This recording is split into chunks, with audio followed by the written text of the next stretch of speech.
These long dog days of summer, I mean, we just made it through a heat wave. Mama was parched through this heat wave. I was hitting up Dunkin' every single day, and I will continue to probably for the rest of my days, but especially this summer. Dunkin' is helping everyone stay cool this summer with its lineup of refreshers. These drinks are packed with bold, fruity flavors and served ice cold. It's amazing. Dunkin' refreshers are the perfect afternoon pick-me-up. I like to start my morning with them personally, and then sometimes I go back for a second one because I'm just feeling crazy. They come in a variety of delicious flavors, including fan favorites mango pineapple and strawberry dragon fruit. And then for a limited time, there's black cherry and there's pink pineapple. I'm going to tell you something right now, and it's a bold claim, let me tell you, but I stand behind it. Pink pineapple will change your life. It is so good. It has me feeling like I'm sitting in a pool, resort side, just living, honey. It's so yummy. Try your favorite flavor with green tea, sparkling water, lemonade, or Dunkin's all-new limeade. I haven't tried the limeade yet, but I'm going to. Usually I get my drinks made with green tea and occasionally lemonade, but I do really like the green tea. Or if you don't want to build your own, try one of Dunkin's curated refreshers like the Cherry Lime Ricky or the Ultimate Pink Daydream. The Cherry Lime Ricky, scrumptious. I could drink like 3 of these a day. They're so freaking yummy. Head to Dunkin' today and find your favorite refresher. Dunkin' refreshers contain less than 1% fruit juice. Limited time offer. Every good detective needs a partner to support them on important cases. Think of a State Farm agent like your sidekick, there to help you along the way in your search for coverage. State Farm can help you choose the coverage you need, whether it's for your home, car, boat, or even RV. With so many options, it's nice knowing you have help finding what fits for you so you can get back to solving all of life's bigger cases. Go to statefarm.com or use the award-winning app to connect with a local agent and get a quote. Like a good neighbor, State Farm is there. Milo's Money Days are here, and we're making it rain for rewards members. For the first time ever, when you make a purchase of $200 or more through July 12th, you'll get up to $30 back in extra Milo's money. Not a member yet? Join for free today, because members get more at Lowe's. Milo's Money Award varies based on status. Members in Gold get 30, Silver get 20, and Bronze get 10. Milo's Money valid for 30 days. Restrictions and more terms at Lowe's.com/Milo's Money Days. Hey weirdos, I'm Ash. And I'm Alaina. And this is Morbid, a full size. Sure is. She thick.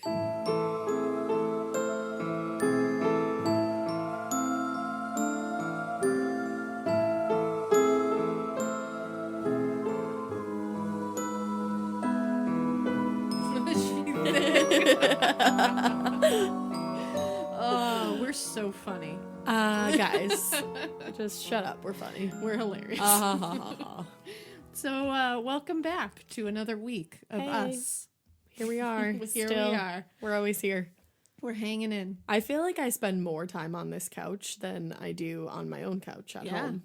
Like you likely do. I think I spend more time at your house than I do at mine. And I love it. Yeah, I like you. I love it. You're cool. So much. I love you. I love you. I love this podcast.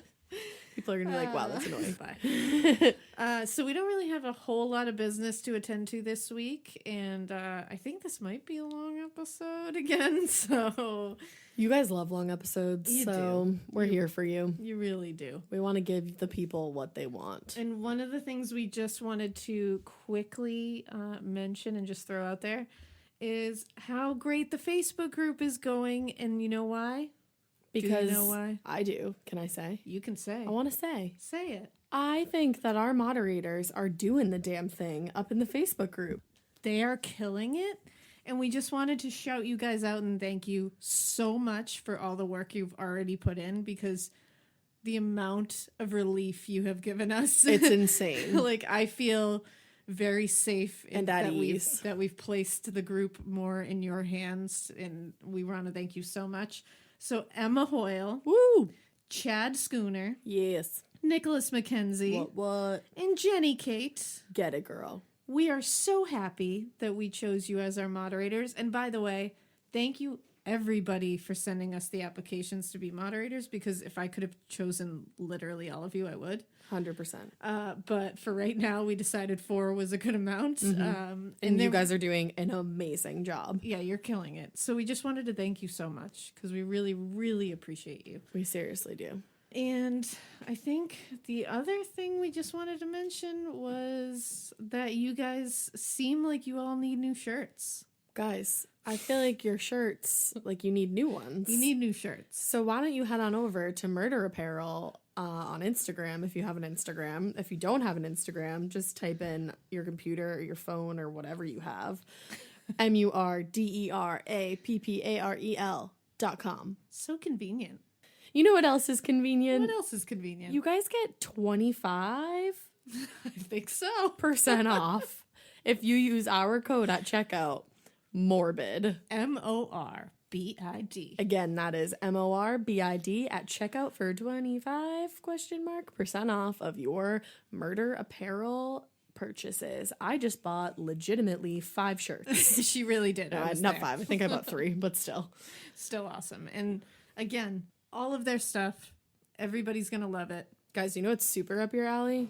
Their Morbid shirt. Yeah, they have this shirt It's fucking great. and it says morbid, It's kind of for us. and you should do it. We love you. Go buy it. Bye. Oh, Murder Apparel, we love you. A So tonight's episode, is about the Bridgewater Triangle. which we are in the center of. Yeah, we are like right in there. Can we say that? We are in there right now. Yeah, because we're in there. There's you there's remember- a lot of towns in there, so Do you remember the time that ghost hugged me in the Bridgewater Triangle? I do remember that. What a ghost hugged you? Yeah, ghost hug dash in the Bermuda Triangle. I mean, maybe I've been there before too. In the Bridgewater I'm Triangle. really popular among ghosts. I like to hang out in triangles a lot. I'm not super popular among the living, but The ghosts the love me. dead, A. So this is going to be a series of sorts. I'm not going to like split it into parts because it's not like it's one continuous story. It's like But there's so many stories there's to just tell. so many fun things about this that I feel like cramming it all, like, you know, just skipping things or like just rolling over things too quick would not do this justice. And since this is like our home that we feel very connected to, I feel like I want to give it its due diligence. So this is going to be kind of a series. Hopefully you guys dig it. Tonight we're going to be talking about the history of the Bridgewater Triangle, how it became to be this crazy, haunted, satanic, like sinister place. How we think it did, at least, because What our theory who is. the fuck knows, really. But It's pretty unexplainable. we're going to give some history, some background, and we're going to talk mostly about some cryptids that are seen in the Bridgewater Triangle. We have a guest feature this we week. do. We have a first-hand account from my good friend and beloved fellow human, Lil. She's cool. She's amazing. I met her once at Target. That's how you know somebody's cool, if you meet them at Target. It's true. She's great. And I think we're also just it's going to be more of the paranormal side today. And we'll continue that a little bit next time. And then we'll move on to some of the, you know, real murders that have taken place here and some real, like, sinister shit. Remind me to tell you my firsthand account of outside my driveway Yeah. of the Bridgewater I Triangle at the end will. of this. Yeah. I just see? realized I could tell that story. I'm so excited right now. Exactly. I know exactly which one you're Holy talking about. shit. I just got goosebumps. So now we have 2 first-hand accounts. So strap in, hold on to those butts. Hold on to your butts. So, the Bridgewater Triangle. It's a 200 square triangle. 200 square. It's just a square triangle. Yeah, it's a square triangle. 200 square mile triangle in southeastern Massachusetts. And it boasts a very impressive, and one might say quite overindulgent amount of paranormal, strange, spooky, gruesome, sinister, and even murderous activity. Awesome. It's a great place.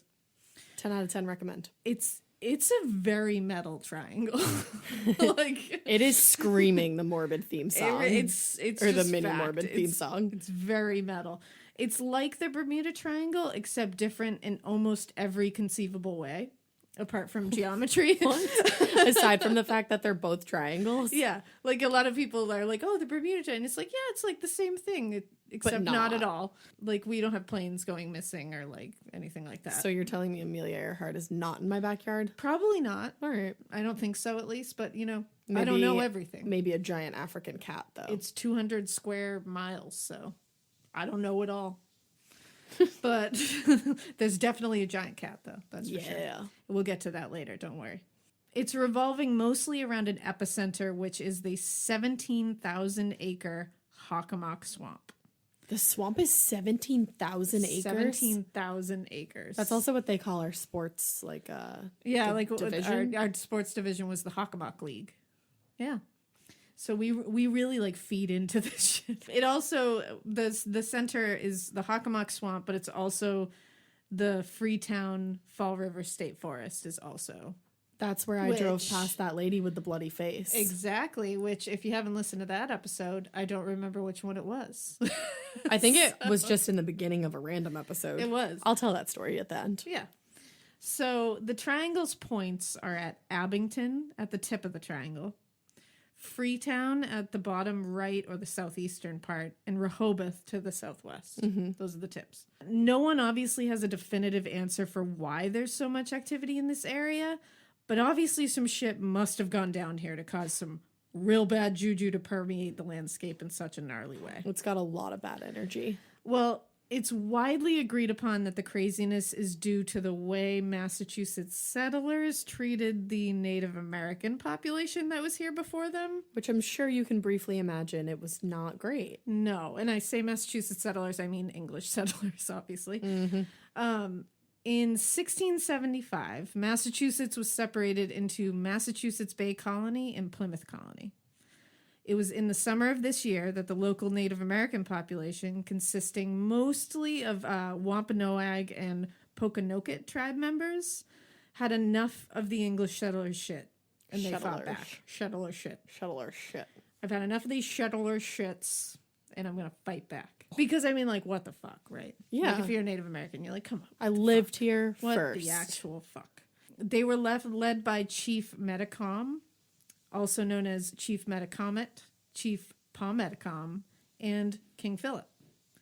He's known in history books as all of these, so no one fucking try to correct me. And he's not a different guy. It's just one dude. It's just one dude. Known by multiple names. Yeah, I'm going to refer to him mostly as like Metacomet and King Philip. Okay. But Metacomet was the second son of Massasoit, who was the tribal leader that formed an alliance with the Mayflower Pilgrims in 1621 and helped them basically get their shit together in the New World. Remember Thanksgiving. Yeah, and he like helped them. Like he formed an alliance. He was like, all right, If like, you're gonna we're all fucking gonna stay be here, we might as well be chill with each other. So he was like this good dude. Fun fact, one of the community colleges here is called Massasoit. Hey, Just putting that out there. not the one I went to. Nope. And Massasoit died sometime around 1660 or 1661, and he was like 81 years old. Wow, so that was like super up there for the time. Good for him. His oldest son, Wamsuda, and I might be saying that wrong, and I apologize. If you know how to say it, let us know. Exactly, because this one I'm just not. I'm pretty good at most of these pronunciations, but Wamsuda, I believe it is. He succeeded him. And fun little like aside, in Freetown, there's a rock called Profile Rock, which we'll mention again later because we're going to talk about some weird fucking rocks in Massachusetts. And it's a natural granite formation that people think was from a glacial formation. Oh wow! And if you look at it in profile, it very much resembles a human face in profile. And people think it looks like an elder Native American, and people think it's an image of Chief Massasoit. And they said, that's why it's sacred ground still considered. So when Massasoit died, Wamsuda, who was becoming chief now, succeeding him, decided in recognition of this to change his name, which they did often when like English settlers came. And they asked Plymouth leaders for an English name. Okay. They named him Alexander Pokanoket. So Alexander also asked the English to give his brother, Metacom, a name too. And they called him Philip. Mm-hmm. That's how he later became King Philip. Got it. Which is also a town in Massachusetts. It is. Or not a town, excuse me. which is also a high school in Massachusetts. Wait, I agreed with you, but I knew you were wrong. Yeah. I was like, it is. In my brain, it was like, no, it's not. And as I was saying it, I was like, nope, that's wrong information. But I like finished. But do you love that I was like, it is? And King Philip High School in Massachusetts is like 3 different towns put together. And it's unfair because they're really fucking good at sports because they have 3 fucking options. They really are. I just want to put Ask that me out if there. I'm mad about it. In 1662, the Plymouth colonists began out of nowhere to kind of like suspect that the natives might be planning to attack the colony. Okay. They were like, meh, I don't know. We did come in here and just like rip all your land away. Could you be angry at us, maybe? Perhaps. And so they arrested Alexander. Oh, no. Philip's older brother. And he was like, dude, I was just trying to live peacefully, Yeah, he's like, peacefully amongst y'all. Yeah. So he was brought to Plymouth and he had to stand trial and he had to prove his loyalty to the crown. Okay. Which must be like a real pain in the ass. So after proving loyalty, the English released him, but while he was there, he had contracted a disease while in Plymouth. Oh, no. On the way home, he died. Oh, no. What a bummer. And then King Philip was fucking pissed. Well, rumors began to spread among the Wampanoags that he had been poisoned by the colonists. Which is believable. So he died, and Philip, his younger brother, Metacomet, took over as chief. Now, So this is when the colonists decided to continue to press the whole, are you going to attack us business? And made him come to a meeting in Plymouth, too. And he was like, yeah, I don't want to go there because my brother died Well, there. and basically he went. He was like, all right, I'm trying to keep peace here. So basically he told them, I love the crown. It's awesome. I won't attack your dumbasses unless warranted. And I plan to honor my family's loyalty to your stupid faces, too. Yeah. That's in the history books. That's exactly what he It's a said. brief summary. So for a while, there was a lot of land being sold back and forth and settled between the Native Americans and the settlers. But there were tons of disputes here because they would promise not to encroach on native land. And then they would like go ahead and encroach on native land. So there was a whole lot of like, hey, You said you wouldn't promised do that. you wouldn't do that, maybe don't. And then they'd sell it out. It was just a bunch of shit. So in 1671, apparently looked like a war might be happening at some point. Right. Because tensions were high. In March of 1671, Philip apparently made a gesture that to the colonists signaled that he was getting ready to wage war on them. So he got a band of armed warriors and he marched into the town of Swansea in Plymouth County, but he didn't attack anyone. He just marched in there. Okay. Not sure what he did. So the colonists were like, so they made him come to Taunton, Massachusetts to explain why he did this. Okay. They were like, why did you just march in here? And he was like, I was actually having a parade. Thank you. He was like, it's fine. On April 10th, 1671, Philip went to Taunton. He was questioned by the colonists. And after being pressed on the matter, Philip was like, yeah, I kind of am plotting war against you. And they were like, why? And he was like, I don't want to get into it. Like, he just didn't explain. He was like, I just am Like, who he I was like, am. you know what? And I'm doing what I'm doing. Like, good for him, man. He's just like, you know what, guys? I think maybe you can put the puzzle together yourself. I don't know. Stop selling my damn Yeah, land. stop being shitty. So the colonists then demanded Philip sign a peace treaty, and this peace treaty was going to require the Wampanoags to surrender all their arms, No. which he did, but he never gave up his remaining weapons that weren't with them. Ah. He was like, sure, you can have He's these. like, loophole, Yeah, bitches. loophole. So this is when things get really tense because they were still demanding all those guns and arms, but he was refusing. And then they demanded his allies' guns, and some of them surrendered. Okay. So Philip was accused in a war council of being insolent and basically aiding and abetting, quote, strange Indians that posed a threat against the English. So, like, he was probably pissed off at all this. He's like, can we stop now? Nathaniel Morton, who was the secretary of Plymouth Colony Court, sent a letter to Massachusetts Bay Colony government saying he wanted to summon Philip to Plymouth on September 13th and said they were thinking if he didn't show, then they would use military force on the 20th to, quote, reduce him to reason. Oh. So the Massachusetts government said, yeah, totally. But that might make Philip break all ties with the colony. They were like, Right. just warning. Good luck with that. He's probably not going to be psyched that you do that. He ended up meeting with them at the time they asked, so they didn't have to reduce him with force. But he was like, guys, seriously, just leave me the fuck alone. Right. Like, he literally was like, can you just leave us alone? Like, that's all we're asking. Just leave us alone. I don't want to be friends with you anymore. So it was declared that there was insufficient cause for Plymouth to propose war against Philip during this council because they really wanted to. Yeah. And they were like, no, you can't do that. So Plymouth then consented to give Philip another week to turn over his weapons and asked that commissioners from Massachusetts and Connecticut be present at the next meeting. Okay.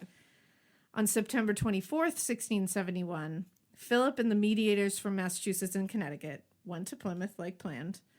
Philip was totally set up, though, because when he got there, those mediators from Massachusetts and Connecticut who were supposed to be on his, like, kind of on his side to just mediate this whole thing, they sided with Plymouth and were like, quote, amend your ways or we're going to war with you.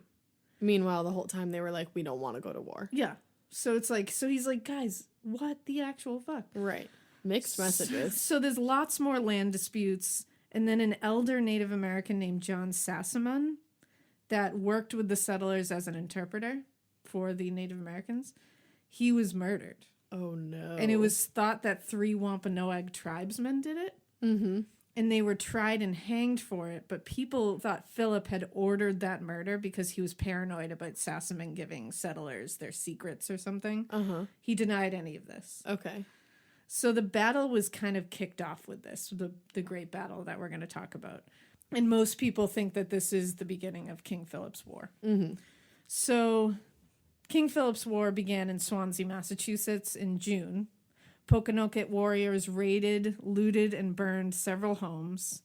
And one of the Pokanoket warriors was shot and killed by a colonist. Uh-oh. Philip was pissed. So he ordered an attack on Swansea on June 24th, 1675, which became the first official battle of King Philip's War. So in response to all this, the colonial troops marched to Mount Hope, which was King Philip's like base of operation, kind of. They wanted to find him and they wanted to find his men, but they found that Philip had already fled for Pocasset. So he was already out of there. He was like, bye. Wampanoags attacked Middleborough, Massachusetts, and then Dartmouth, Massachusetts in July of 1675. And the attacks continued while troops tried to find Philip in Pocasset Swamp later that month. So Philip and his troops managed to escape once they were found in the swamp, and they went down the swamp on rafts and fled Pocasset, Massachusetts. So the battles went on for the rest of the year, and in the meantime, Christian Native Americans throughout the colony were rounded up and imprisoned to prevent them from joining Philip's team. Mm-hmm. It's craziness. So in January of 1676, Philip and his warriors went to Mohawk territory in New York, and they were trying to seek like an alliance with that tribe. Right. But unfortunately for him, Governor Edmund Andro had already offered the Mohawk tribe an alliance in exchange for assistance against Philip. Oh, shit. War. So they were already They had against already them. agreed. Because the Mohawks were like, yup, and they attacked Philip when he got there. Oh, no. So he was driven back to New England. Oh, fuck. Because he was like, well, I don't have an alliance here. This is wild. It is. It's crazy. I learned about this, but I forgot a lot of it. Yeah, it's like a really interesting little piece of history, like Massachusetts history. It really is. By the spring, the war went to Rhode Island and Connecticut, like it spread that far.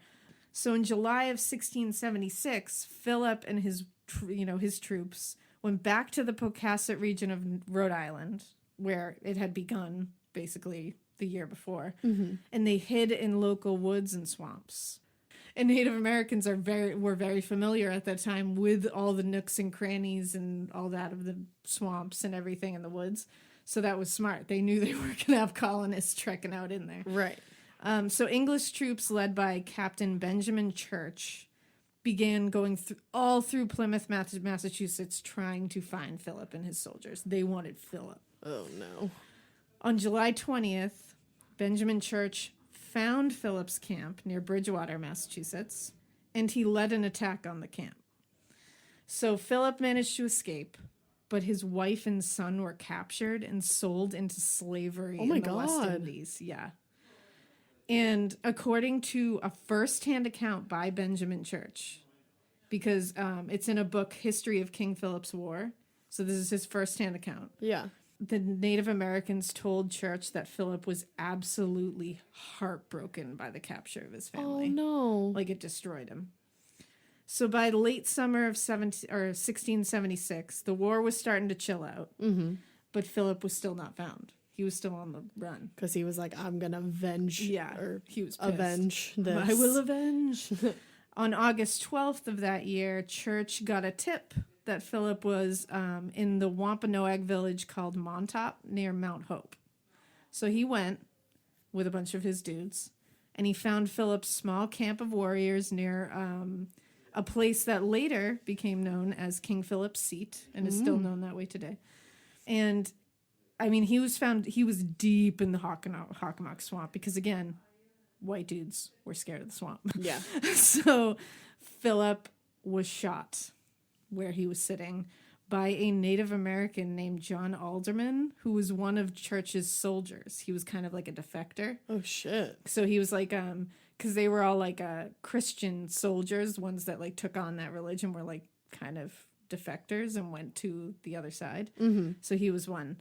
So he was killed. He was shot and killed. And Philip was then hanged, drawn, and quartered. Whoa. Because that's the punishment for a subject of the crown who has been accused of treason. Mm-hmm. Go listen to our torture episode. It's a good one. We talk about drawing and quartering. It was And horrific. Church gave Philip's head and hand to John Alderman as a reward. I don't want it. And that's according to Church himself. He was like, oh yeah, I did that. I don't want it. So Alderman sold Philip's head to Plymouth authorities for 30 shillings, and it was placed on a stake in Plymouth County, where it remained for 25 years. This is very Game of Thrones. Casual and fragrant, I'm sure. Ew. Or like pungent. Like very pungent. Philip's hand was sent to Boston for display. And because why not? And the 4 quarters of his body were strung up in 4 trees where they hung until they just wasted away. Yummy. Like, everything must have just smelled like shit back then. Oh, 100%. Like, they used to just throw their shit out the window. Like, it's just garbage. Garbage. Just the whole place. Like, get it together, guys. Whoa. Although it may seem he got a very bum rap, which he did, King Philip, he's now seen in like a heroic light. Like he came out of it looking like a hero here. And he's kind of known as one of the greatest Native American leaders in our history. Meanwhile, all the non-Christian Native Americans left after all this war and everything. They were like, fuck this place. Yeah, they were rounded up and sold into slavery. Oh. So they really, like, there's a lot of shit going down here that is not creating a lot of good juju. Now, it should be noted that this war was unprecedented in brutality. Yeah. Innocent men, women, and children were slaughtered throughout. And it was gory as fuck. I mean, it was a gruesome shit show all around. King Philip's War remains the bloodiest conflict in American history per capita. That is insane. 5% of Massachusetts' combined population was killed in this battle. Holy shit. It's estimated that 500 English settlers died and 3,000 Native Americans died during this battle. So that's why this land is probably cursed. Probably or definitely. For You decide. Sure. Well, that's the consensus. That's what everybody kind of looks at as like, that's probably where the bad juju began. But there's also some people who have another little side note about this. Hit me up. They think that maybe this evil shit in this land like predates that whole thing, and that was actually a outcome of it, product of the already sullied land. Tell me what happened. Well, they said, but that's the thing. Nobody knows what happened before that. But they're just saying, it was maybe this land pre-cursed is just inherently evil, and that was just a part of it.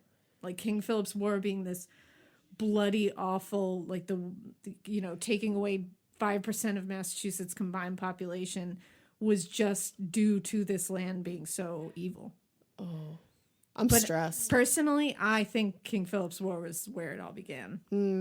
Because it all kind of stems back to that. Yeah, because it was fine before when the Native Americans had it. They seemed like they were having a fine time. So yeah. Now, we're going to go back to the Hockomock Swamp. Sounded like you said honk-a-monk. We're going to go back to the Honkamonk Swamp. Honk-a-monk The swamp. Honkamonk Swamp.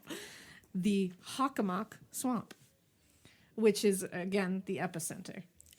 It has the most tales and stories and sightings, for sure. Like we said, it's 17,000 acres, so it covers a lot of ground. I didn't know it was that big. That's fucking wild. Yeah, it's insane. And 17,000 acres. well, when you think it, so the towns that it runs through are Bridgewater, Easton, Raynham, Taunton, West Bridgewater, and some parts of Norton.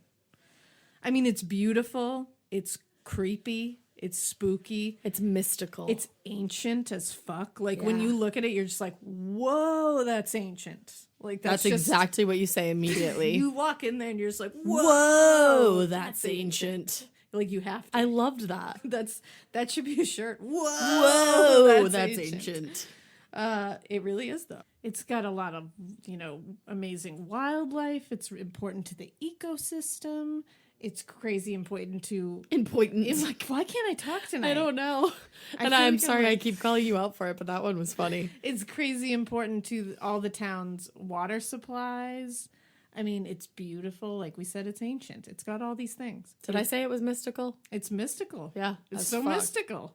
But it's scary as fuck, too. I feel like mystical things are like sort of scary. Yeah, I feel like it goes hand in hand. Totes. So according to the documentary that everybody should go watch on this because it's a really good one, it's just called The Bridgewater Triangle. I think you can find it on Amazon Prime. There are at least, this is going to blow your mind, or at least it blew mine. I don't know. Hold on to your minds. There are at least, at this point, 1,000 graves out there that are at least 8,000 years old. Whoa. Like, what? Holy shit. Right? Like, that just, I can't even wrap my brain around that. Spook. And throughout that time, it's always been seen as sacred land to Native Americans, the Hockomock Swamp. This swamp was this was where they lived, where they hunted, where they hid before, during, and after King Philip's War. So it's like, it has a lot of gory battles happened throughout the swamp. They are still finding bones in the swamp and Native American burial grounds. They are found all the time. Which, I mean, if you've seen Poltergeist, if you've seen any movie, you know that, like, That's you shouldn't be good. fucking around with Native American burial grounds. You just shouldn't do it. Definitely not. People say that when they go in or around the swamp that they get this feeling of being watched or, like, followed. They get it, like, immediately. Oy. They also say that they get this uncomfortable, like, sick feeling when they go through. There's been tons of sightings of different cryptids. There's, like, ape-like biped creatures. Whoa. Bigfoots. Big feet. I'm pretty sure I think multiple Bigfoot are big feet, which is funny to me. I love that. I think that's hilarious. Like, look at that gaggle of big feet over there. Holy shit, I saw like 3 big feet. I saw those big feet just hanging out over there. But people have seen them. There's been sightings of enormous birds, huge snakes, giant cats, red-eyed dogs that are huge, and wolves. Red-eyed dogs, no thanks. Yeah, no good. No Red-eyed anything, I'm not interested. Yeah, you don't want red eyes. That's no good. No, get some Visine. Yeah, do it. They've all been reported inside the swampland and in the towns that it runs through.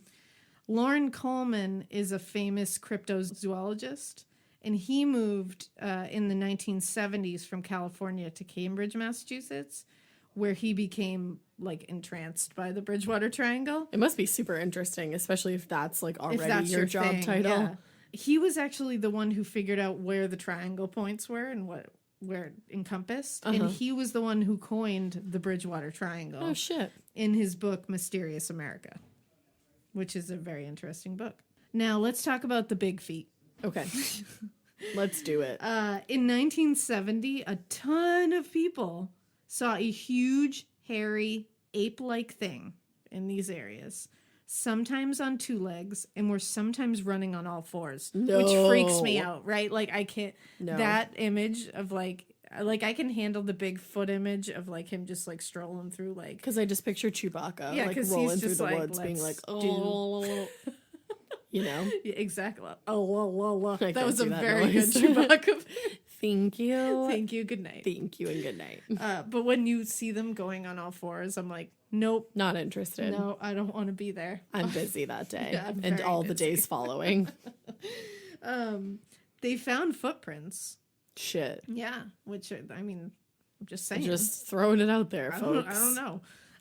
And for 2 days in 1970 and 2 nights, Bridgewater Police and Massachusetts State Police did like a massive search and brought like search dogs. And they were actually thinking they were looking for like a bear. They were like, it must be a bear. That must have been so fun. Right? Like you're looking for big feet. Yeah. Even though you're saying you're looking for a bear, you're really going. You're on looking for Bigfoot. big So, feet. like, You're nerding the fuck out like, when you're look at- doing that. fucking going looking for. You big are feet. nerding out. You are. Do it. They didn't end up finding it, but still happened. I want to know where Bigfoot feet goes. Bigfoot feet. When they're hiding. I know. Like, you're huge. Where do you hide? They are smarter than us, man. I mean, obviously. Because I'm they sure there's a must- lot of things out there smarter than us. Yeah, I'd say so. Another, this is kind of a crazy story. In 1978, a man, and I believe his uncle, shot what they thought was a bear in the swamp. But when it got shot, it cried out like a human.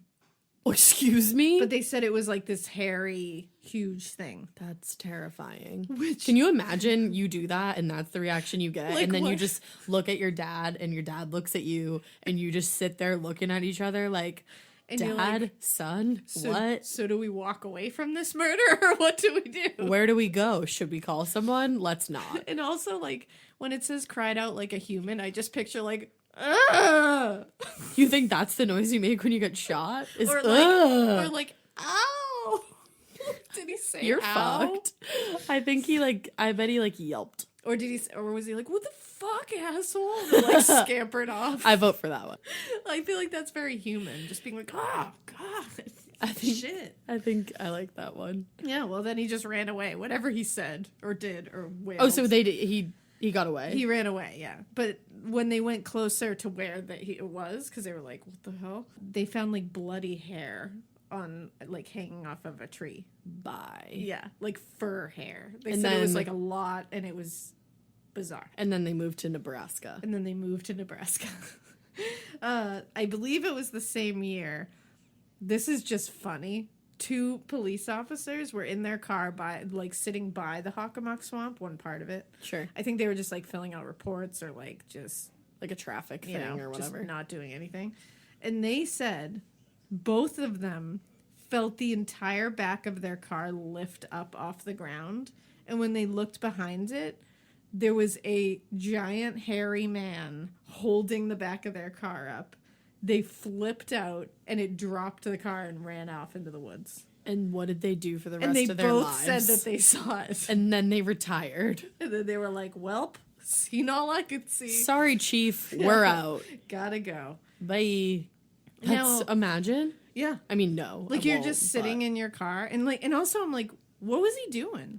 Also, he was a big hairy man, okay, but like, are we talking like 6'2"? No, like they said like 5'11". 7 or 8 feet.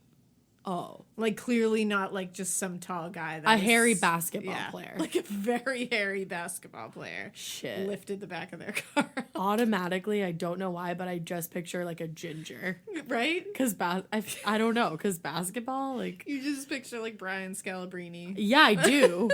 Lifting the back of the cop car and being like, suckers. Suckers. I don't know. It's just what I saw. Oh, that's what happened. I can't help what I It saw. was Brian Scalabrine. who lifted Brian, up. we're on to your case, okay, buddy? We know what you're doing out Yeah, there he's been around for a while. in the Bridgewater Triangle.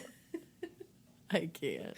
Oh. Well, in the documentary, there's also a guy who is now like a paranormal investigator and is really interested in this stuff. He grew up around, Massachusetts. His name is Carlston Wood.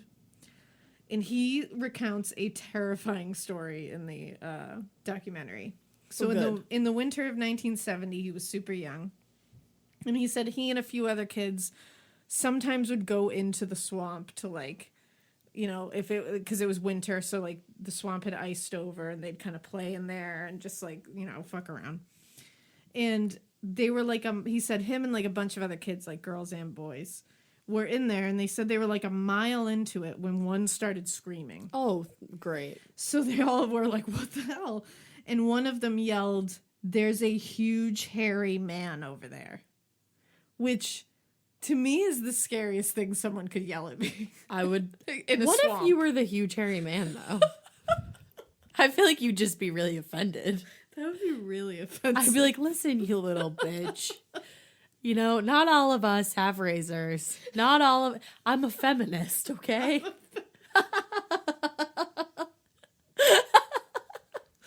He's like, solidarity, sister, okay? Like, chill. Get out of here. You're a big hairy man. It's winter. I don't have to shave. Jesus. I am hibernating, bitch. Do not put your social bullshit on me, okay? It's the end of the tale. It was just really scary. Guys, spook. Don't put your social norms on me, you little bitch. So what really happened? That's not what happened. One of the kids was like, "There's a huge hairy man." And I just can't stop picturing a Right? really offended Bigfoot. I just, like, he literally is like, he's like, "Bitch, what?" did your parents teach you manners? Like, no one taught you not to scream Like, excuse you. that someone's huge and hairy? Like, jeez. Basic manners. Let's all just teach, like, real talk. Let's all teach our kids not to scream. There's Ever. a huge hairy person over there. Like, don't point out people's hugeness in their Listen, hair everyone has growth. flaws, okay? Sorry. Sorry. So yeah, there's a huge hairy man over there, and then he said, "We all turned," because obviously you're Duh. like, "What?" And he said, "We all saw it. Like, Oh. everyone saw it." He said they ran as fast as they could back to the road. Away. And he was like, when we got back to the road, we were like, "Yep, I want to go home. Like, bye, Yeah, everybody." let's never play in the swamp again. And he said they all got together Monday morning at the bus stop, and they were all just like, Remember that time? "Hey, so what did you see?" And they all just started like saying it to each other, and they all saw the same thing. Oh, shit. So he was like, "I don't know what it was. I'm not saying it." And he's like, "But what I saw was a huge hairy man, that like an impossibly huge hairy ape-like man." Oh, God. So outside of the swamp, Bigfoot has also been seen, and I say Bigfoot like a Bigfoot type creature. Yep. In Bridgewater, around two small ponds. They're clay banks 1 and 2 is what they're called. A resident, Joseph DeAndrade, I think his name is, said he saw it in the forest near Clay Banks 2. In the winter of 1978, he and a friend, who he was like, "My friend Wayne." Like, he kept saying, he was like, "And then Wayne did this, and Wayne did that." Like Wayne's World. So Wayne was with him. And they went looking around there in the area because they had heard of like sightings of different things. Mm-hmm. And he said at one point he was turned with his back to the lake or the pond. And he said he suddenly heard, and he even says in the documentary, like, he's like, "Let me be clear that I'm not in the habit of hearing voices." He's like, just to He's be like, clear. "Please, let's just put that out there." But he said he heard, like, in his head, he felt someone tell him, like, "Turn around." Oh. So he's like, "I felt compelled to turn around and look at the pond." And he said when he did this, he saw a huge man with long, dark brown hair all over. And he said he saw it across the pond. Uh-huh. And he was standing there looking right back at him. God. He said he saw him from the waist up, but didn't see his face because it was like covered with some of the trees. He like grabbed Wayne and was like, "Oh, do you see that?" And he said as soon as Wayne turned around, it was gone. Oh, no. Come on. So he's like, "I know that sounds crazy, whatever." And again, who knows? All this could be just craziness, but it's like there's a lot of reports of these things. To I mean, at least yeah. entertain some of them. He has since founded the Paranormal Investigation Organization, and he's written extensively on various investigations he's done in the Bridgewater Triangle. So another story about Big Feet is a guy named John Baker, who has since passed away. R.I.P. He was fur trapping in the Hockomock Swamp in the 1980s. The reason that this one is told is because it showed up in the Boston Herald in an article that interviewed him, and he said, quote, he was in a canoe, like, going down the Hockomock Swamp. Yeah. He said, quote, something was following me and I knew it was big. So he said he took his boat to a drier area of the swamp to stop and kind of like check out what the hell was going on. And he said, quote, I knew it wasn't a human because when it passed by me, I could smell it. It smelled like skunk, musty and dirty, like it lived in the dirt. And he said he had no idea what it was, but he said, I know what I saw. And he said the exact same thing. A huge, hairy man stalked him all the way up the swamp. But, like, here's my thing. Like, Big Feet Foot keeps following everyone. Yeah. But then he doesn't do anything. Yeah. So, like, why is he even following you? Because I think he's just like, maybe he just likes it. He just likes the chase. And once they see him, he's like, ooh, and he just runs away. That's how I feel, Big Feet Foot. Big Feet Foot. I think he just likes being like that guy. Like, he's like... Do you think that he gets the Herald and, like, reads all these reports about him? I think he's got, like, on his wall somewhere in the woods. Oh, my God, stop. A whole wall full of it? Yeah, just all his clippings, and he's like... Do you think he changed when he got famous? I think he changed when he got famous. I really do. Maybe. I think he did. So that's as far as we go with Big Feet. I like your next topic headline that I just looked down at. Can I tell them what it is? So our next topic is huge cats. That's our next fucking topic, is huge cats. I just looked down and it's in all capital letters in Alaina's notes.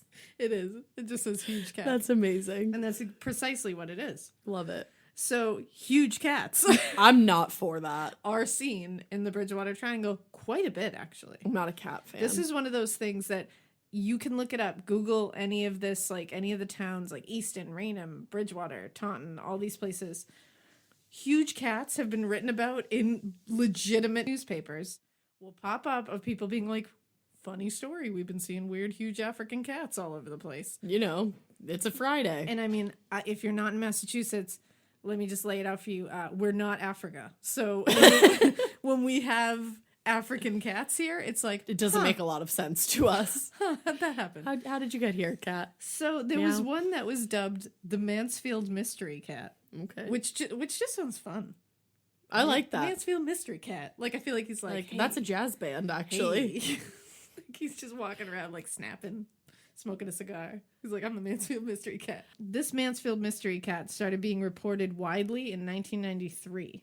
They said it was a huge tan cat, like, bigger than a mountain lion. Shit. Which we shouldn't have around here. I don't want anything to do with that. No. It was reported in Easton as well. And there were also sightings of a Black Panther type cat in the swamp areas. Nope. Like a giant black, and people kept, this is like over and over, dozens and dozens of reports would come into police being like, I just saw a Black Panther in the swamp. Like, why? Like, so this wasn't just one person being like, so I was walking down the swamp and I saw a Black Panther. It was crazy. Why is everybody talking I don't know why we're all talking like, no. In 1993. I don't know why we're in like 1920s. I don't either. You know, New York, cat. and I'm like, hey, I saw a Black little Panther. Little lady, I saw a cat. No, it was more like, hey, I saw a Black Panther cat. Yeah.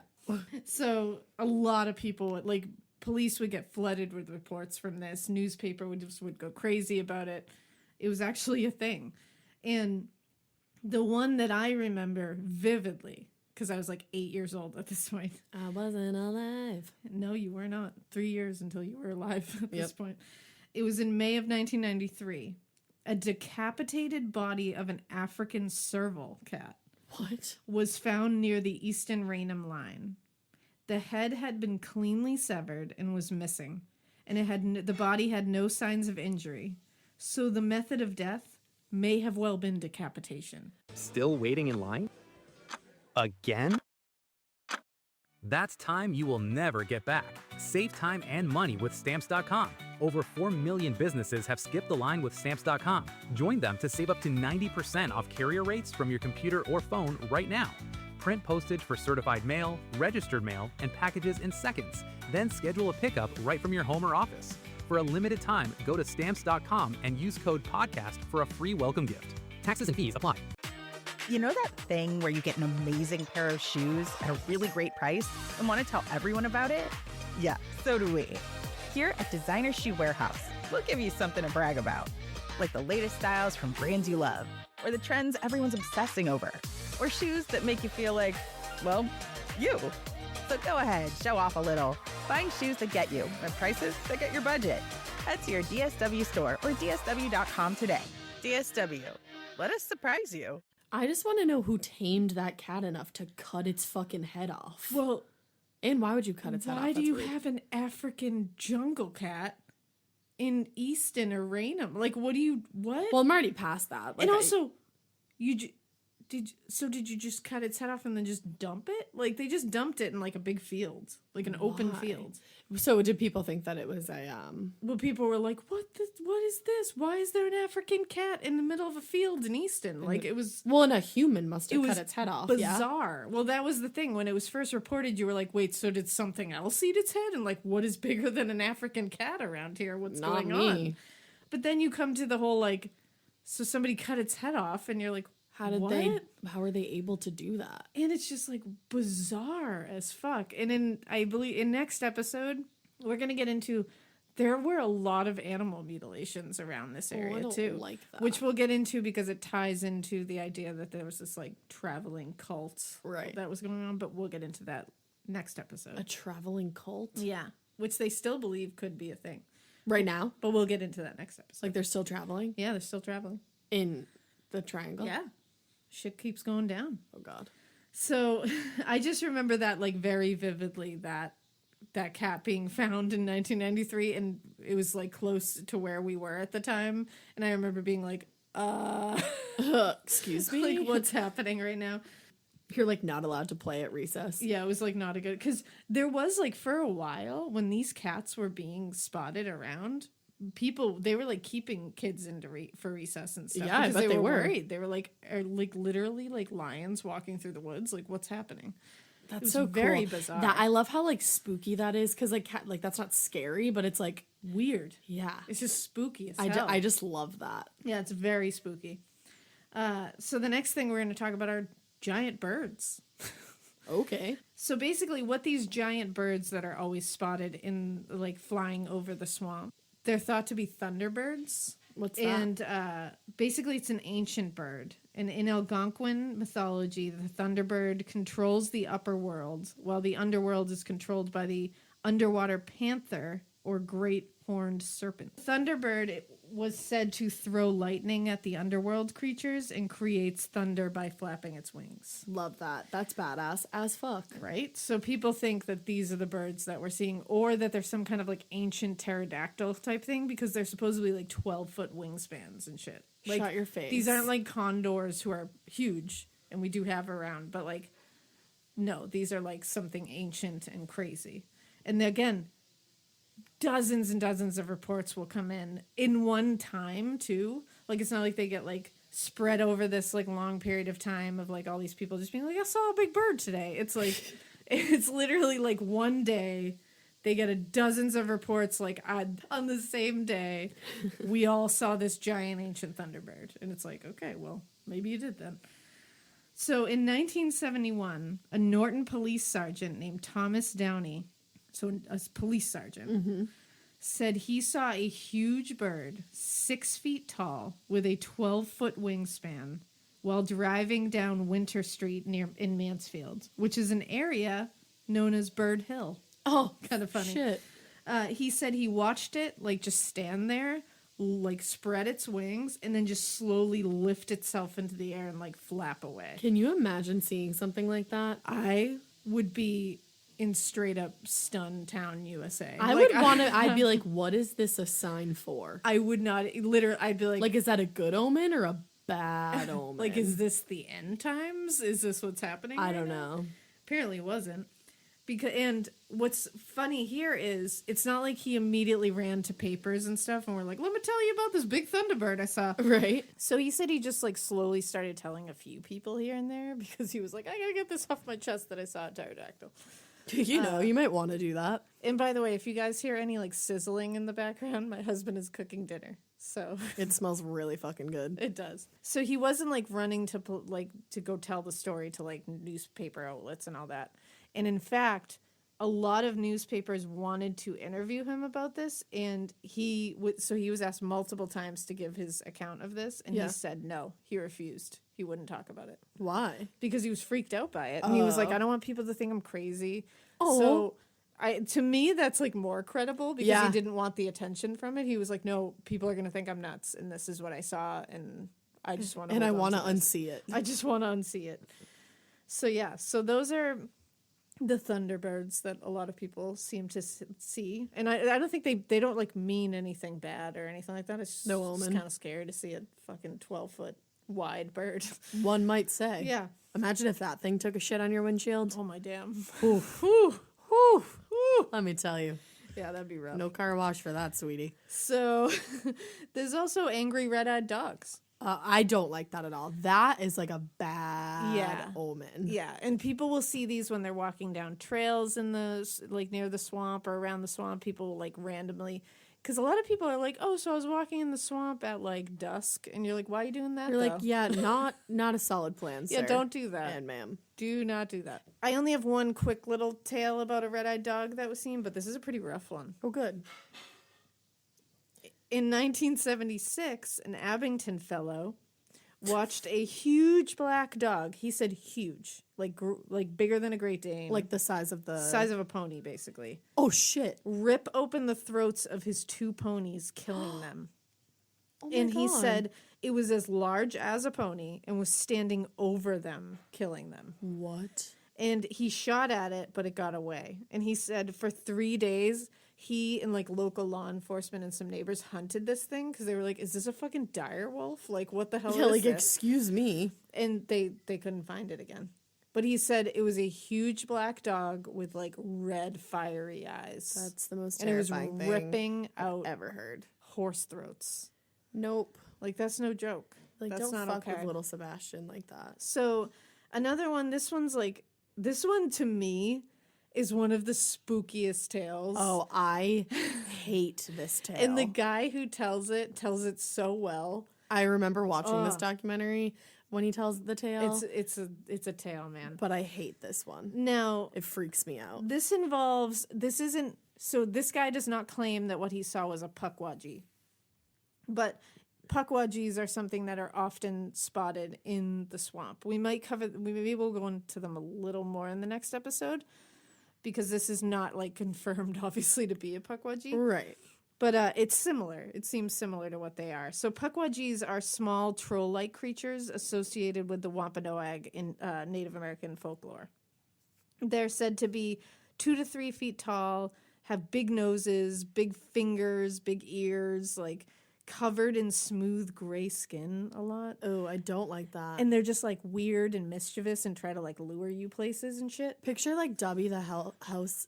Goodbye. Picture Dobby the Hell Elf. That's what I was That's about to literally say. what it is. Dobby the House Elf, but picture a Hell Elf. A Hell Elf. So this story that we're going to tell you is from 1990. It's a guy named William Russo. And he never, for decades, he didn't tell anyone this. Oh. And then he just said that he figured he was getting up there in age. And he said, I feel like people should know about this. It's I time just to wanna tell the tale. Tell this tale. I want it to be out there so people know.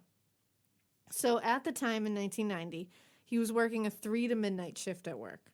And he worked and lived in Raynham, Massachusetts. Mm-hmm. He would walk his big dog, who was a Rottweiler / German Shepherd mix named Samantha. Oh my God, I love that. When he got home at midnight every night. Mm-hmm. Because, he's a good dog owner and he knows she has to go. So he said she was like 90 pounds and huge. Like she was a big dog. One night, when he was walking her in his neighborhood, he took like a slightly different route than he normally did. And he said he didn't know why. There was no he didn't feel compelled to do this. He said he just did. took a different route. He said he went behind his home, and there were a bunch of huge pine trees and power lines lining this, and it's, the swamp runs through here. He went about a half a mile when he came upon a big old water wheel from an old ironworks building in the area, like from hundreds of years ago. Mm-hmm. And at that point, there was a street light at the road that was there that cast a big, huge circle of light on the road below. He said it was like a 10 feet in diameter light. As he got to the road, he said Samantha was pulling and started quivering. Like a 90-pound Rottweiler was quivering. So you know some shit's about to go down. Yeah, and he was like, I've never seen her do that in my life. Like, he was like, he said she was, quote, rattling like an old Chevy. Oh my God, I love that. And then he said, at that moment when he looked down to see her shivering, he heard something. And he said he heard a high-pitched wail, but they literally said, Iwan Chu, Kier, Kier. And that's what he said it kept saying. Excuse me? And he said, that's what it's saying. Kier, Kier. Which and he was sounds saying it like to that. me like he wants you, come here. Yeah, like, we want you, here, here. No, thank you. And he said when he looked up to see what the fuck was saying these weird things, he said he saw something about 3 or 4 feet tall standing in the middle of that light, that street light. And he said he was standing on 2 legs and he was covered in hair. Ew. And it also had a pot belly, he said. That's adorable. And a face that had slightly bigger eyes for its head, but he said not like overwhelmingly huge, but like just slightly bigger than what a human's eyes would be. Mm-hmm. And he said it kind of looked like he had the face of like a chipmunk almost. Oh, that's cute. And he said he thought he looked like, at first glance, he said it looked like a child because it was so small. Right. But he said when I looked at it more, it looked like it was in the early stages of old age. Okay. Like it was like an elder. And he said, and it was obviously speaking to me. And he Right. said, and it was holding its arm out to me. So, and he said, he literally said it kept saying the same thing over and over again and like beckoning him. And it was saying, Iwan Chu, Kier. So he said he didn't feel threatened, like it was going to run at him or attack him or anything. But he said it definitely felt like he was trying to get him into his space. Like Right. he was trying to get him over to him. Right. So he was fucking terrified. and he says, he goes, I wish I could tell you that I was like this big tough guy and I walked over to it to see more about it. Nope. But he was like, nope. I don't So blame you, sir. He said, I was terrified. My huge dog was terrified. So they ran home. And he said he stayed up the whole night thinking over and over about what just happened because he was like, am I nuts? Like, did I just and lose my what fucking just mind? happened? And he said, what I think he was saying was, we want you. We want you. Here. Nope. And he said he goes, I think he was trying to speak English to me. And he said he really didn't tell anyone about it, like I said, because he said he had never seen anything paranormal in his whole life. Well, and he probably didn't want people to think he was crazy. Like Well, that's the other the thing. guy. And he was like, I'm not this person who sees ghosts or anything. I've never seen anything weird or paranormal in my whole life. And then I fucking besides one this. night see this shit. Then I see like the golden ticket of all creepy ass things. Like, congratulations, you've made it to the chocolate Like, factory. jackpot. Whoa. He said 20 years later, like I said, he was getting older and he wanted to tell this story because he was like, it has to be out there. People need to know that I freaks saw me this. the fuck out. And he never saw it again. So that story to me is just like when he says the words like "E want you," and he's Kier. like "Kier," like he says it like "Come on," Like, let's go. and it's like "Fuck, dude." I'd be like, I'm so busy. And that they day. have this crazy ass drawing. The of drawing this is thing. a bananas. And it's maybe I'll post it because it's just it's like both scary and adorable all at the same time. That's the thing. But if I just saw this little hairy thing being like, He wants you. He wants you," I'd be like, I'd be like, I know No. Chew, I know Chew. "No, sir, no, I need to go." So another place that has a lot of happenings is a place called Lake Nippenicket. Excuse me? Nippenicket. Nippenicket? Nippenicket. That's fun. That's what it is. Nippenicket. Nippenicket. It's also referred to as the Lake of Doom. That's not so fun, is what I'd like to say. And locals call it the Nip. The Nip? That's great. That is gold. You know, We're going to the Nip. just go to the Nip. Let's take a dip in the Nip. That's great. Thank you. Dip in the Nip. So it's right in the middle of the right. So of course, the swamp is running all through here. This place has a lot of weird reports. There's Bigfoot creatures, big feet, and people say when they're on the lake that they can hear sounds like monkeys. What? And people will be like, "Yeah, hey, are those monkeys in Massachusetts? Like, Hey, what are is we going in on?" Africa again? What? Literally, like, what's happening? And Lorne Coleman, that famous cryptozoologist, he said people told him many times, he's heard many reports of seeing a red-haired orangutan type creature there. Typical for this part of the country, the world. Super typical Massachusetts creature. There's always orangutans running around here. If you're not from Massachusetts, just know when you walk down the street, Orangutans. orangutans on Everywhere. every tree. Why do you think we say it's bananas? It's exact because we grew up with With bananas. orangutans and bananas. No, orangutans are not native to Massachusetts. No, sir. So that's weird if you're hearing and seeing orangutans. If you see an orangutan in Massachusetts, call someone. call someone, call Lorne Coleman Yeah. because he needs to know. So there's also people, and this happens a lot in this area and then in another area that I'll talk about in a minute. People see phantom fires on the shore where they'll see this big fire and sometimes they'll also see like tribal dancers around this fire or they'll hear like chanting or they'll hear things on the shore, and when they get closer to it, It's not there. it just goes away.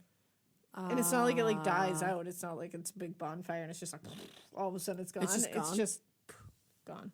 I don't know how I would feel if that happened to And me. phantom fires seem to be like a theme throughout the swamp. Like Really? people will see fire through the trees when they're in there, and they'll be like, and they're like, and you can't really like hear it or like feel Smell. the Can you heat smell from it it? or smell it.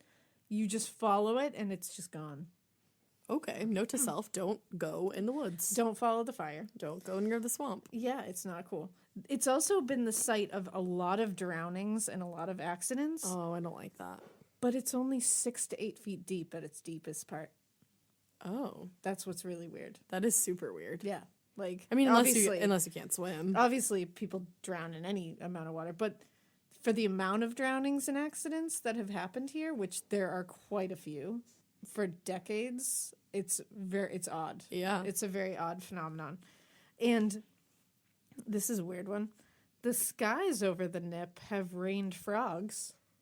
Shut what? Like frogs. I have just went, literally- no, shut what? No, sure, what? They've literally, like, frogs have fallen from the sky. No. It's like a published report. No. Legit. What? Yeah. Explain. It's frogs falling from the sky. What? Like when? What day? I cannot explain. Thursday? Like when? I think it was a Thursday. I'm not really sure. frogs were falling from the Yeah. sky.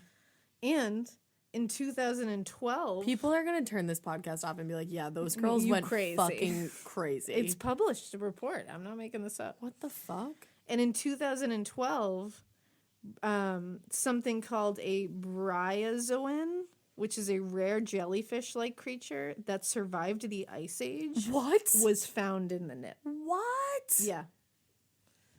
Is there like electromagnetic energy that is just like pulling the weirdest shit from around the world? There's something. I'll There's- tell you that much. Like Now, we're going to go over to weird rocks. weird of which we rocks. have a few. So there's something called Dighton Rock, which is a 40-ton boulder Damn. that was pulled from the water of the Taunton riverbed and is covered in etchings. etchings, like drawings. Yes, like etchings, like no, the other kind of etching. I don't know. Shut up.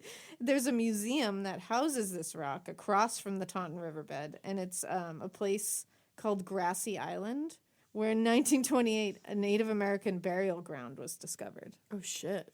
And that was discovered by this, like, I think it was a Brown University professor, psychology professor. He led like an expedition and they ended up finding a Native American burial ground. I wouldn't want to find one. Yeah, I wouldn't lead an no, expedition to I one. wouldn't I wanna wouldn't do that. join an expedition to one. Well, and so across from where this happened, there's this tiny little like museum that houses this Dighton rock. And the crazy thing about this rock is nobody knows where these etchings came from. Weird. But they look ancient. They appear Right. very ancient. And there's in the museum you can see all the speculation about where they could have come from. They have like the Phoenicians, the Norse, the Portuguese, like all different ideas of where it came from, but no one has been able to definitively say.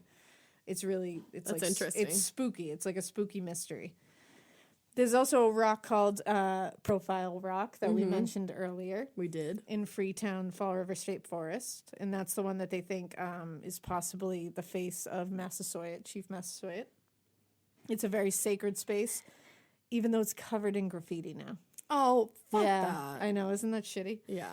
There's I hate also people. in Abington, there was a profile rock called Lady Abington. It was like a woman's face, but it's gone now because of road building. Oh. So that's a bummer. Humans ruin everything. Huh? Yeah. In Middleborough, Massachusetts, there's a rock with a literal handprint embedded in it. No. Yeah. And there's also a boulder with a face carved into it. Cool. Yeah. Like a smiley face almost. Like it's but it's like an ancient-y kind of look to it. Again, like total mysteries, like where this came from. And then there's one specific rock called Anawan Rock. And it's along Route 44 in Rehoboth.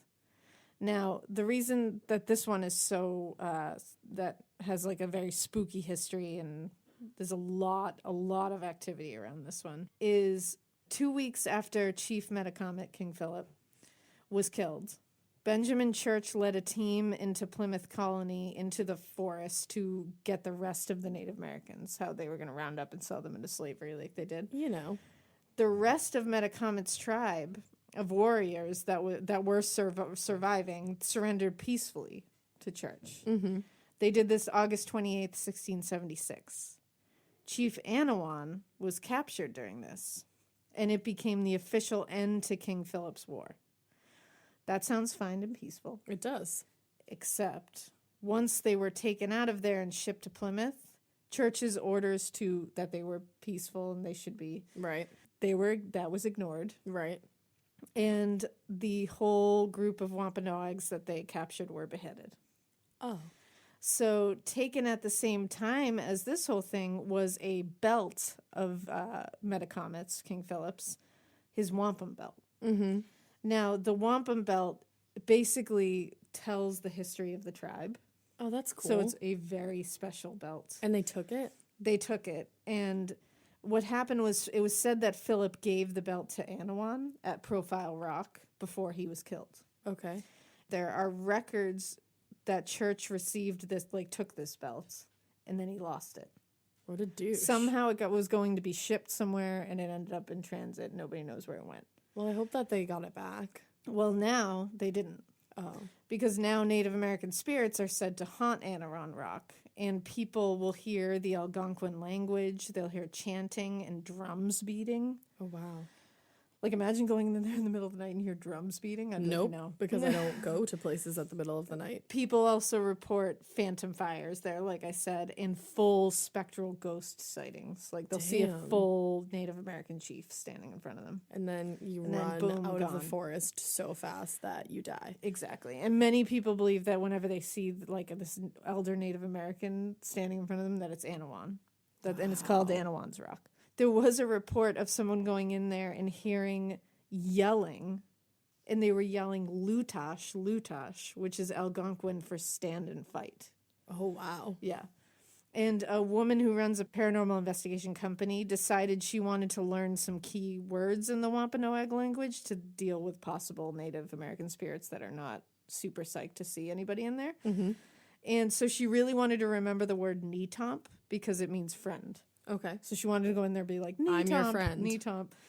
And so she said as she went in there, she kept repeating the word over and over.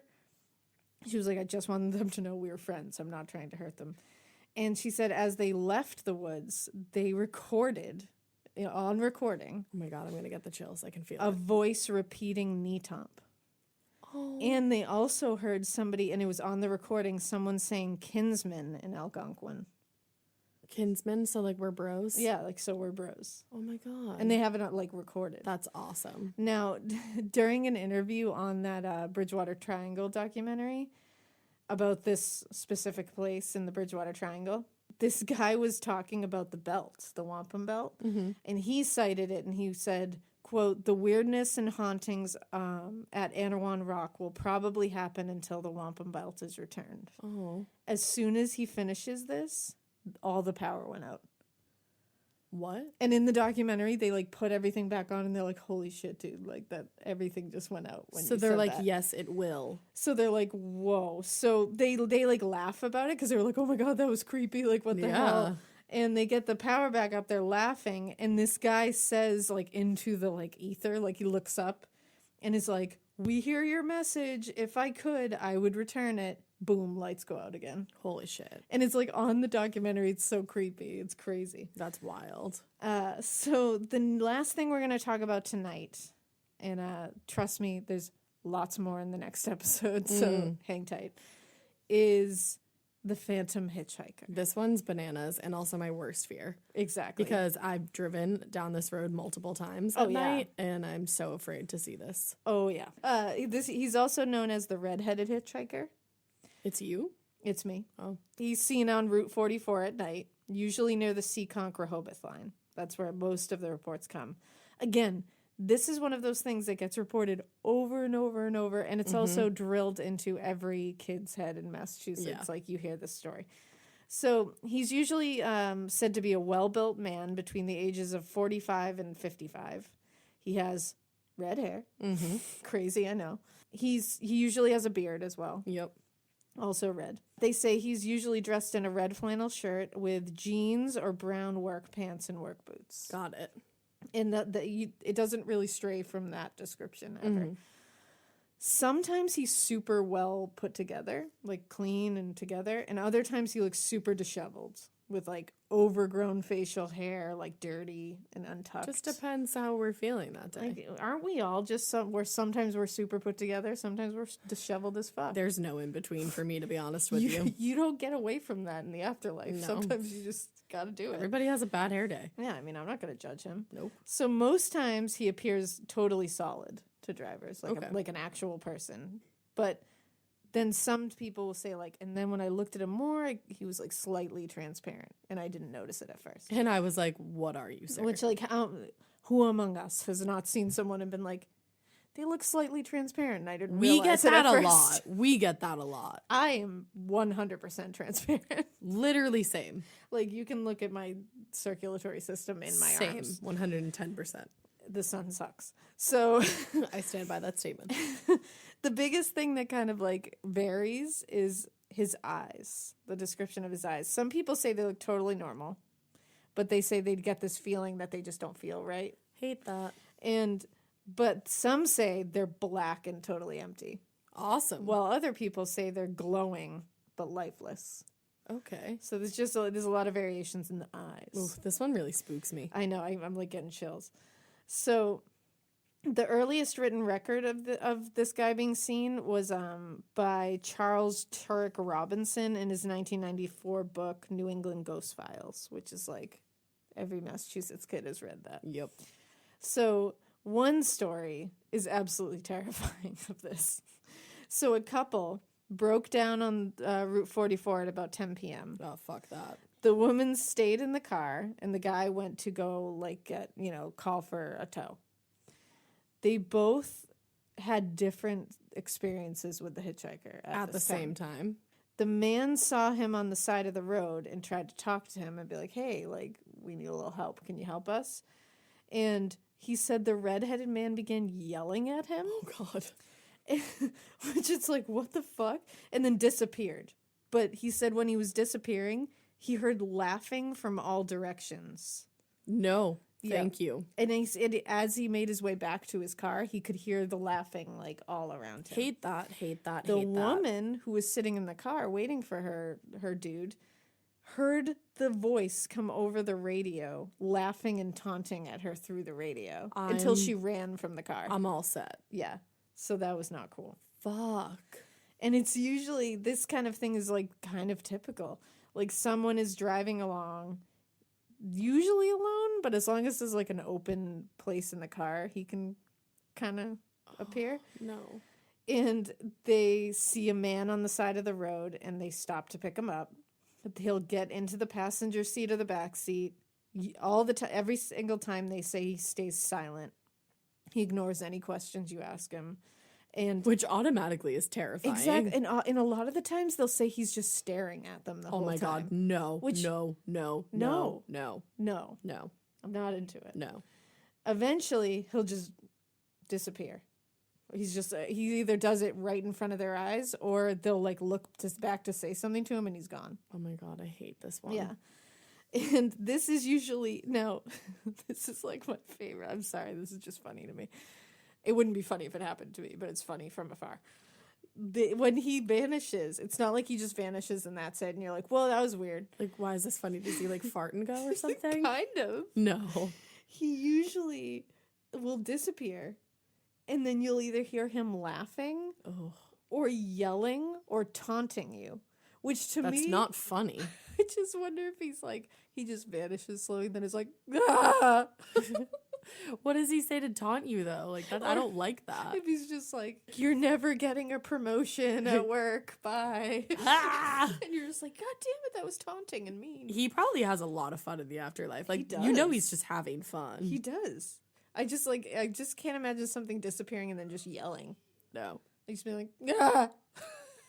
Well, I feel like it's not that. I feel like it's probably a lot scarier. Yeah, I bet it's all like I'm. You picturing shouldn't it make right fun now, of it because like I hate it. then Oh, he's don't gonna even be because I'm like, like yeah, I'm stressing. yeah. No, it's not funny. It's not funny at all. It's I don't want. not. I don't think it's funny in the slightest. Well, in some people, if he didn't pick him up, some people will see him on the side of the road, and he's usually like vanishing into the woods, or he's just waving and then disappearing. If you fucking wave at me and then disappear, no, don't. We have problems. I have an issue with that, If you wave at me sir. and then disappear. This is awful. Some have seen him just suddenly be in their backseat. Yeah, that I've heard, and Yeah. that I'm just like, no. If I don't invite you, it shouldn't be allowed. Yeah, like some people will literally look in their rearview mirror and boom, he's just there. And that's when you get into a car accident because I would literally roll my car over 5 times. 100%. No. That would be it. Oh, that's my biggest fear. Well, and then a lot of people will drive through him. Like he'll suddenly appear in front of their car and they think they hit somebody. Oh my God. Oh, and then they find obviously that they didn't hit anybody and nobody's there. Nope. But they think they did, which brings me to Lil's story. Oh God. So this is my friend of like a billion years, Lil, telling her story, her firsthand account of seeing the redheaded hitchhiker. So let me preface the story by saying I practically grew up with a copy of the New England Ghost Files pretty much on my nightstand for most of my childhood. My sister and I would read from it a lot, probably after listening to Robert Stack's voice for hours. Unsolved Mysteries, my OG binge show. Now, in this book, since I grew up in Dayton, Massachusetts, there's a particularly popular story which was featured. You might have heard of it. Fast forward now quite a bit. Picture it, Rehoboth, 2004. I, a now 16-year-old new driver, transporting my best friend to Starbucks because who doesn't need a Frappuccino at 9 p.m.? Oddly enough, and I say oddly because Alaina will find this part particularly rad, I vividly remember listening to the piano bridge of Hurricane by Something Corporate. Naturally, I was playing the piano while driving the car, completely safe, but I was amazing until I always switched to the drum solo. I digress. So it's dark. We're on 44, driving my 1995 Toyota Tercel, who I aptly named Terry. I'm mid-drum solo when I full-blown panicked. Just panicked. Started screaming and pointing, nearly hitting the man standing on the side of the road. I guess if I hadn't known the legend before, if I hadn't been exposed to it growing up, I probably would have just been a 16-year-old who was giggling at the disappearing hitchhiker or what I thought I saw. But instead, I lost my shit. My friend had no idea what I was freaking out about because she didn't actually see him. I know, whatever. I probably didn't really see him. That's what everybody says. But I did. I know what I saw. My friend still thinks I'm crazy to this day, so it's okay if you do too. Initially, I did pull over and confirm that there was no sign of human life anywhere.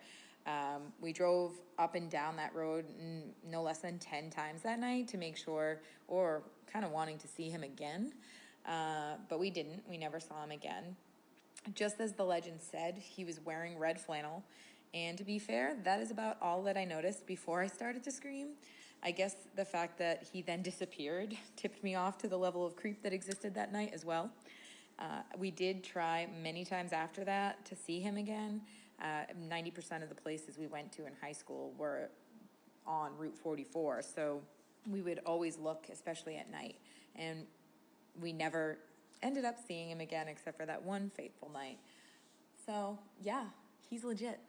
It was real. I saw it with my own 2 eyes. Lil's funny. She was funny. I love that she was listening to something corporate and having like a drum solo. She's like, of it. first I was doing the piano, which I was really good at, and then I transitioned to the drums, and then he fucked up my world. Then he messed I up. wonder if she can listen to that song anymore. I know. She I probably bet she can. can. They're a great band. Yeah, you can't stop. So this is just like really quick, but I swear to you guys, one day I was taking out the trash. I was in my driveway, and there's like a little section of woods like right across the street from my house. Like there's a house like adjacent to my house, and then there's just woods. Still to this day, I hate going home at night because I always feel like someone is watching me from those woods. I do always, too. always, yeah. always. That always spooks me out. I'm not kidding you. I get out of the car and I book it. I used to be the same way. And 9 out of 10 times when we're like finishing up recording, I'm like, shit, I have to go home and I have to run and I have to get inside the house and lock the door. Now that I've been spooked sufficiently. But one time it was still light outside and I was bringing out the trash and I just felt weird. I felt like someone was watching me, and I swear to you, I heard someone go, Ash. And I ran the fuck inside, and that's the day that I started running inside. I'm not into it. Yeah. I am not into it. Nope, me either. Bridgewater and then, Triangle. if you haven't heard this episode where I talked about I had to drive to Fall River for something. Oh, yeah. And I think I might have been in I think I had just seen a sign for like the Freetown State Forest You did. or That's something what you like said, that. yeah. And I am driving behind this car, and then the car in front of me suddenly changes lanes and like really abruptly, and I'm like, whoa, shit. And then the car in front of me, there's like stuff like flying at my car from their car, like they had just gotten in an accident or something. So I switched lanes, and I kind of just like looked at the car, and I saw this woman with blood literally dripping down her face. God. I can never unsee it. I was so freaked out. I can't even express to you how freaked out I was. I literally called the police, and I was like, yo, just so you know. That's good. And I still don't know what That's happened. exactly what you do. I still don't know if it was real. I mean, I think it was, because the car in front of me was like, bye, girl. You're like, I'm fairly certain. And it I was. drove past, I think I remember like driving past the next person and like us looking at each other like we're in this and we're horrified together. Like, did you see that bloody face lady? Oh, and then I was just so, it gave me the most fucked up feeling. I wonder what happened to the bloody face lady. Why was she bleeding? I just need Well, I to think know. she had just been in an accident. It's like still. Oh, I don't like to talk about it too much because then I see it for a long time. Yeah, that's sketchy as hell. But it was near Freetown, and I live in the middle of I don't know where exactly in the triangle I live, but Yeah, somewhere in there. I'm in it. And Yeah, I'm in it. I've heard things, and I feel people watching me from the woods. Yeah.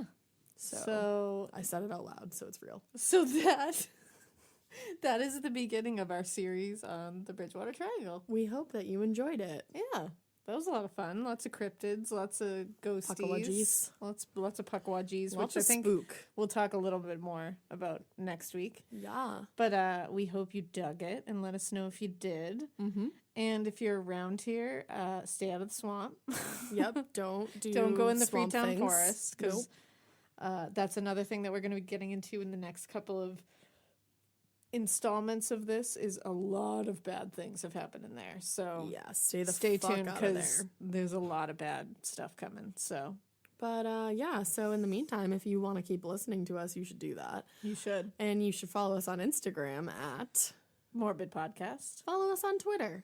A Morbid Podcast. Join the Facebook group with the awesome fucking moderators. Morbid, a true crime podcast. Send us a Gmail. Morbidpodcast@gmail.com. Check out the website that my lovely co-host so efficiently and awesomely designed. Morbidpodcast.com. Is that it? Yeah. Oh, no. Donate to the Patreon if you're feeling so inclined. Patreon.com/Morbid Podcast. We hope you keep listening. And we hope you Keep it weird. But not so weird that you like get into like this Native American war and you're really fucking mean to the Native Americans, because you shouldn't be mean to the Native Americans, and then it causes all this disruptiveness, and then you go into the forest and you see a big hairy guy and your mom never taught you not to yell at the big hairy guy, and then you run out of the forest and you go to the bus stop and you're like, oh my god, what did we see? And then Puckawudgies and then Yochi come here, and then it's just a lot of shit that happens. Also, if you see a big bird, just don't keep it that weird. Don't do it. I tried on that one. Bye. Bye.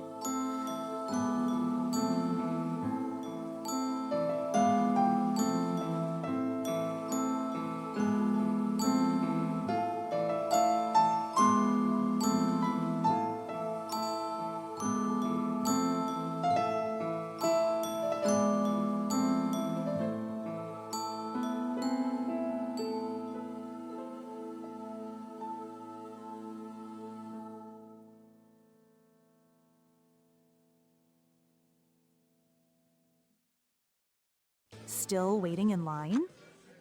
Again? That's time you'll never get back. Save time and money with Stamps.com. Over 4 million businesses have skipped the line with Stamps.com. Join them to save up to 90% off carrier rates from your computer or phone right now. Print postage for certified mail, registered mail, and packages in seconds.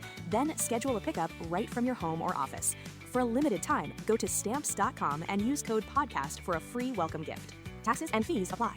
Looking to scale your outcomes beyond search and social? Realize is Taboola's AI-powered performance platform, driving incremental growth by engaging high-intent users across a global network of 600 million daily active users on premium websites. Reach and convert your audience on premium websites and placements where your customers actually spend their time. For more information and to create your account today, go to realize.com/podcast.